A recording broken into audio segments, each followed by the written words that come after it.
আসসালামু আলাইকুম, ফাতেমাস কিচেন কে এসে আপনাদের স্বাগতম। আমার আজকের রেসিপিতে থাকছে টক ঝাল মিষ্টি তেল ছাড়া আমের আচার। তো আমের আচারটি তৈরি করতে কি লাগছে চলুন দেখে নেওয়া যাক। প্রথমে আমি একটি মশলা তৈরি করে নিচ্ছি।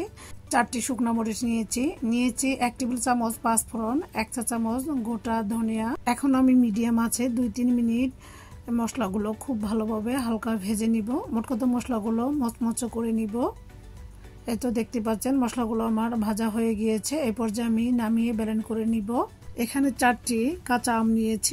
আমগুলোর খোসা ছাড়িয়ে টুকরো টুকরো করে নিব। একটু মোটা মোটা করে টুকরো করে নিতে হবে। এই তো দেখতে পাচ্ছেন আমগুলো আমি মোটা মোটা টুকরো করে নিয়েছি। কিছু আম একটু বাঁকা বাঁকা দেখাচ্ছে, তবে আমগুলো শক্তই আছে।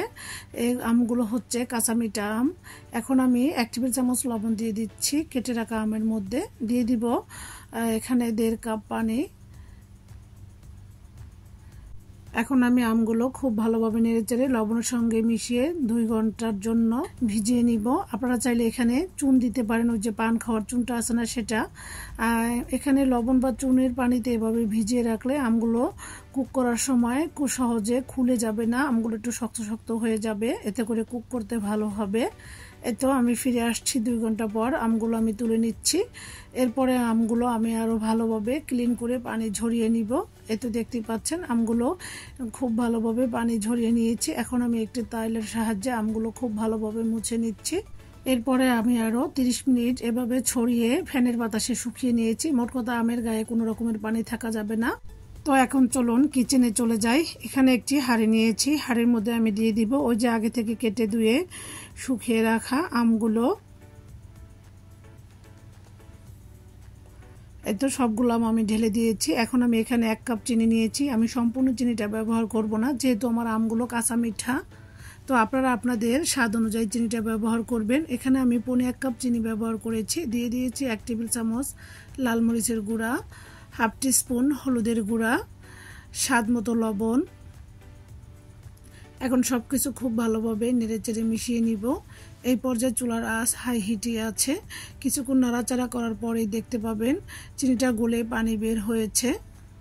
এখন আমি চুলার আঁচ মিডিয়ামে রেখে অনবরত নেড়েচেড়ে 3 থেকে 4 মিনিট মিডিয়াম আঁচে রান্না করব। এতে করে দেখতে পাবেন চিনিটা গলে পানি বের হচ্ছে এবং সেই সাথে পানি আম থেকেও কিছুটা পানি ছেড়ে দিবে।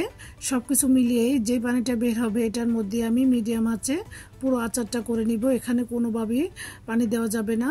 5-6 মিনিট রান্না করার পর আমটা আমার হাফ সেদ্ধ হয়ে গিয়েছে। স্প্যাচুলার সাহায্যে চেক করে দেখেছি, দেখতে পেয়েছেন। এখন আমি চুলার জাল অফ করে এই আমগুলো খুব ভালোভাবে ঠান্ডা করে নিব। এতে করে চিনি শিরাটা আমের মধ্যে খুব ভালোভাবে প্রবেশ করবে এবং আমগুলো শক্ত হয়ে যাবে। এতে করে রান্না করার পরে আমগুলো খুলে যাবে না। এখন আমি দিয়ে দিচ্ছি ওই যে আগে থেকে তৈরি করে নিয়েছি পাঁচফোড়নের যে মশলাটা, সেটা। এখানে আমি 2 টেবিল চামচ মশলা দিয়ে ভালোভাবে নেড়েচেড়ে চুলার আঁচ মিডিয়ামে রেখে আমের সবটুকু পানি টানিয়ে নিব। এতে করে আমের আচারটা তৈরি হয়ে যাবে। এই তো দেখতে পাচ্ছেন আমি আমের আচারের পানিটা পুরোপুরি টানিয়ে নিয়েছি এবং আচারটাও আমার এই পর্যায়ে পারফেক্টলি হয়ে গিয়েছে, দেখতে পাচ্ছেন। আমি আরো 2-3 মিনিট নেড়েচেড়ে আচারটাকে রান্না করে নিব।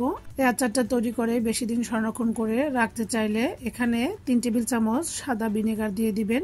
আমি যেহেতু এটা 1 সপ্তাহ বেশি সংরক্ষণ করে রাখবো না, তাই আমি কোনো ভিনেগার ব্যবহার করিনি। তো দেখতে পাচ্ছেন আমার আচারটা কতটা লোভনীয় এবং ইয়ামি হয়েছে। খেতেও কিন্তু অসাধারণ ছিল। তো আচারটা একদম মাখো মাখো টেক্সচারে চলে এসেছে। এই পর্যায়ে আমি চুলা থেকে নামিয়ে ঢাকনা দিয়ে ঢেকে সারা রাতের জন্য রেখে দিয়েছি এবং পরের দিন সকালবেলা আপনাদেরকে সার্ভ করে দেখাচ্ছি। দেখতে পাচ্ছেন আচারটা কতটা মাখো মাখো হয়ে গিয়েছে, মশলাটা আমের গায়ে পুরোপুরি লেগে গিয়েছে। তো আমার আজকের ভিডিওটি কেমন লেগেছে অবশ্যই কমেন্ট করে জানাতে ভুলবেন না। আজকের মতো এখানেই বিদায় নিচ্ছি। আল্লাহ হাফেজ।